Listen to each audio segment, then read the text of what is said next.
तर मी रिजवान साजन यांना ऐकत होतो आणि फ्रॉम स्लम्स टू बिलियनियर अशीच त्यांची स्टोरी आहे. आणि त्या अगोदर काय करायचे, बिल्डिंग मटेरियलचा व्यापार करत होते. त्याच्यातून ते रिअल इस्टेटमध्ये पण कसे सक्सेसफुल झाले. तर खूप इंटरेस्टिंग स्टोरी आहे. तर त्यांनी 500 मिलियनचा प्रोजेक्ट घेतला होता रिअल इस्टेटचा बनवायला.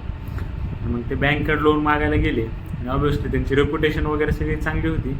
बँककडून लोन त्यांना 170 मिलियनचं भेटलं आणि काही इन्व्हेस्टर आणि काही स्वतःचे पैसे टाकून त्यांनी 500 मिलियनचा प्रोजेक्ट तयार केला. ठीक आहे, आता प्रोजेक्ट तयार झाला. ते बिल्डिंग मटेरियलमध्ये जुनेच होते पण रिअल इस्टेटमध्ये नवीन होते. त्यामुळे आता ह्यांचे विलास कोण विकत घेणार. ऑलरेडी मार्केटमध्ये भरपूर लोक आहेत ना.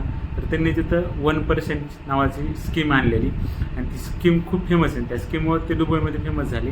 तर काय होतं, जे सगळे बाकीचे जे बिल्डर होते ते फक्त टॉप 20-30% लोकांनाच विकत होते जे त्यांचे विला आहेत. बाकीचे जे खाली 70-80% जनता आहे त्यांना विकत जरी घ्यायची असली तर एखाद्या त्यांच्याकडे तेवढे पैसे नसायचे.